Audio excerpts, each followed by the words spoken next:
The text came at 8:43 p.m. Just a few words but sharp enough to cut through years of connection. You're just jealous and broke. Don't ruin my evening again. No call, no warning. Nothing but that line, like a blade slicing the invisible threads that had always tied me to my family. I stared at my phone, heart still, and set it down next to the stack of bills I'd paid that month, utilities, mortgage, even my father's medicine. Every expense, every responsibility somehow still in my name. For the first time, I realized I'd stopped existing as their daughter. I was just the system keeping their lives running. I'm Ava Collins.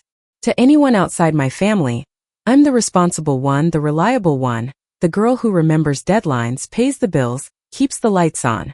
But responsible in my home was just a polite word for invisible. Invisible became normal. Useful became expected. Mom always loved the perfect picture. Matching outfits, spotless tables, smiles frozen long enough for the camera. But her favorite in the frame was always Chloe, my younger sister. Blonde, loud, effortlessly charming. Everything I wasn't. I used to tell myself I didn't care, that we were just different. But even as a child, I noticed the way her voice softened for Chloe. The nicknames, the little indulgences she reserved only for her. Meanwhile, I was, can you handle this? Or make sure it's done. Handling, of course, always meant paying. Groceries, bills, insurance, dad's medication. First, I told myself it was family. Family helps family.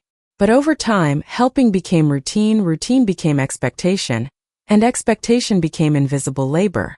By the time I started my first real accounting job, Mom wasn't curious about my career. She needed me to add her to my phone plan, just until she figured hers out. For years later, that account and countless others still came through me. Insurance, water, electricity, mortgage. Month after month, my paycheck vanished, siphoned off to cover everyone else. Meanwhile, Chloe spent freely. Mom posted photos praising my hardworking girls, and Dad stayed quiet. I used to forgive them because I believed they didn't notice. They were used to it. Mom asked, I paid. Chloe spent. I adjusted. Dad stayed silent. But somewhere inside, something began to shift. Maybe it was turning 29 and seeing a decade of my life spent fixing their mistakes. Maybe it was realizing my apartment was always quiet, empty, as if I'd been erased while keeping their world alive. The night before that text, I overheard Mom laughing with Aunt Diane on the phone. Chloe's doing so well. Ava's fine.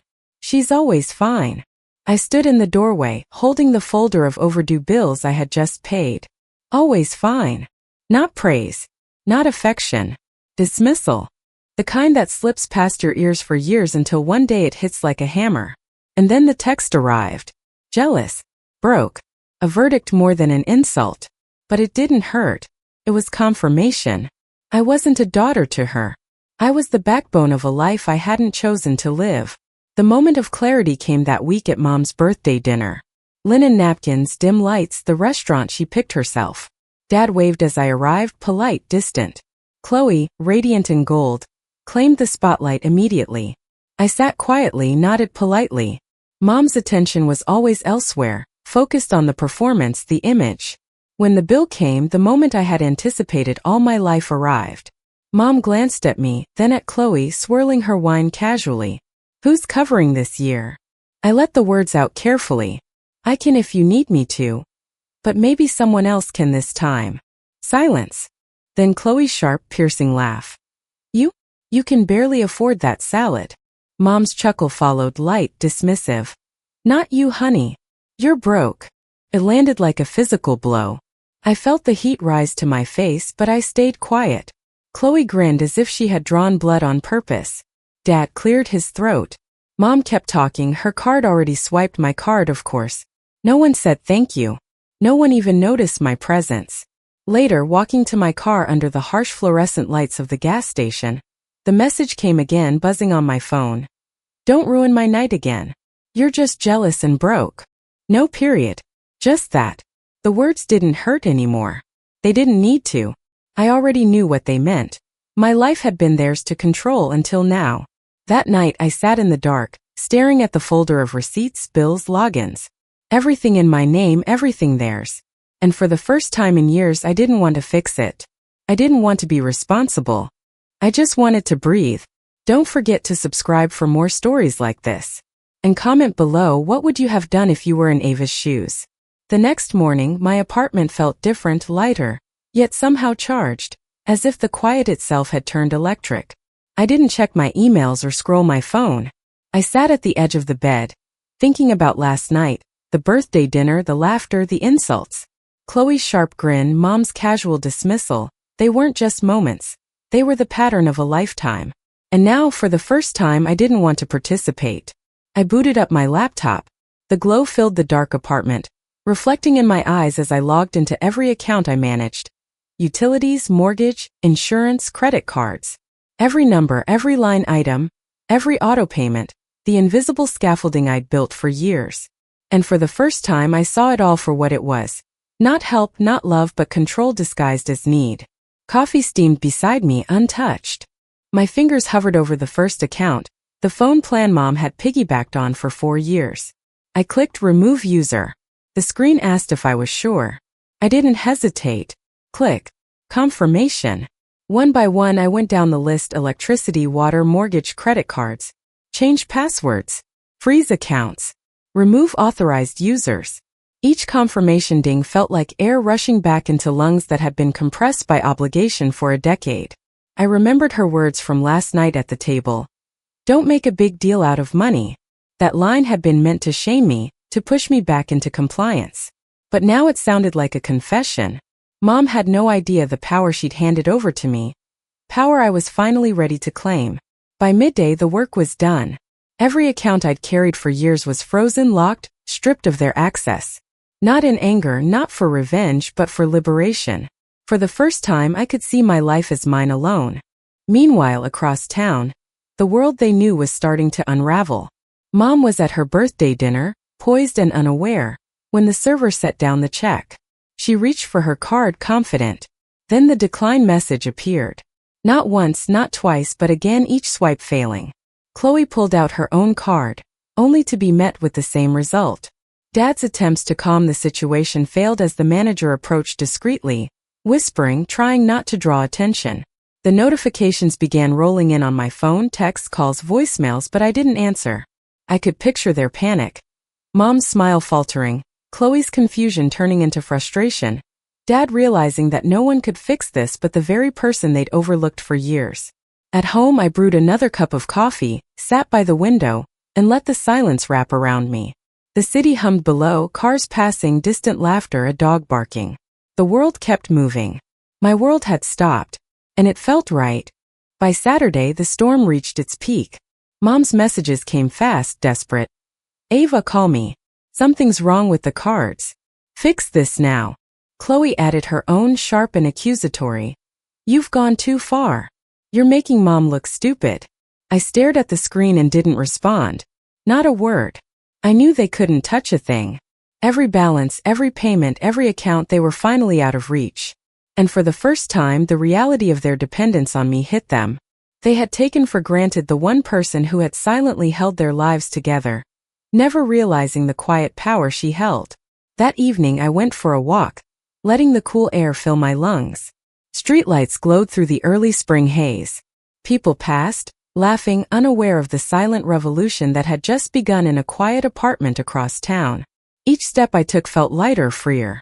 I was no longer tethered to their expectations, their entitlement, their habitual disregard.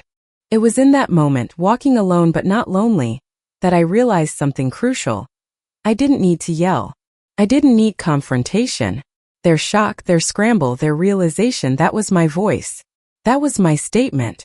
And as the city continued its usual rhythm, I felt an unfamiliar clarity. For the first time in years, I understood the real cost of my own silence, and why it had been worth every ounce of restraint to finally use it.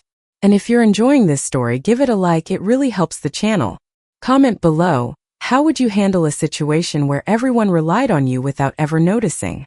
Sunday morning arrived with a quiet so heavy it almost hummed. My phone buzzed constantly, calls, texts, voicemails stacking endlessly, but I ignored them all. For once, I didn't need to answer. The chaos I had quietly unleashed the day before was enough. The accounts were frozen, the credit cards declined, the mortgage untouched. Their world, built on the illusion that I would always fix everything, had stopped. I poured myself coffee, the warm mug grounding me as I sat by the window. The city stretched out in soft golden light, indifferent yet beautiful. I could see people moving, laughing, living ordinary lives, unaware of the quiet storm that had rippled through mine. And in that calm, I realized the most satisfying revenge wasn't yelling, wasn't confrontation. It was silence. By the time Mom finally saw the notifications, she understood. Chloe's frantic text came next. "You've made her look foolish." I didn't respond. I didn't need to. The realization was already sinking in. No words would undo what I had done. Even Dad tried. His messages were short, almost pleading. "Your mother's upset. We'll fix it tomorrow." Tomorrow. That word had been the excuse of a lifetime. The promise that I would always make everything right. But this time there would be no tomorrow. Not for them, not for me. The 3 days of silence stretched like a revelation. No calls, no messages, no demands. For the first time I could hear myself. I could breathe without tension. I could sip my coffee without guilt. Scroll through my own bank accounts and see numbers that belonged only to me. No extra names, no borrowed responsibility, no invisible labor. Just freedom. Later that morning I walked the neighborhood. The air smelled of rain-soaked pavement and new leaves. Couples passed, kids laughed, dogs barked. Life went on oblivious, yet I felt connected in a way I hadn't in years. I was no longer invisible. I was no longer always fine. I existed, and my existence was mine alone. When my phone buzzed again with Mom's voice on voicemail, I pressed play. Her words were familiar. A mixture of command, confusion, and fear. "Ava, we didn't realize how much you handled. Can we please talk? Just a few things to pay. Call me, okay?" I let it play twice and deleted it. No anger, no satisfaction, just calm. I didn't need to explain. She had already seen the power she had always underestimated in me. I sat by the window watching the sunlight hit the buildings. Everything looked softer, clearer, brighter. I poured another cup of coffee and let myself relax. Chloe, Mom, Dad, they would eventually pick up the pieces. But I wouldn't be the one doing it anymore. For the first time, I wasn't responsible for anyone else's comfort. Some doors don't need to be slammed to close. Mine had closed quietly, firmly, and completely. They called me jealous and broke, but I was neither. I was done paying for their convenience. I was done being invisible. I was finally free. And in that freedom, I discovered something even more valuable than their shock. Peace. The kind of peace that doesn't come from fighting or proving yourself. Comes from taking your life back. From claiming it. From knowing that no one can take it from you if you don't let them. If this story resonated with you, comment below. Have you ever had to take back control of your own life? And don't forget to like, share, and subscribe for more stories that remind us all to claim the life we deserve.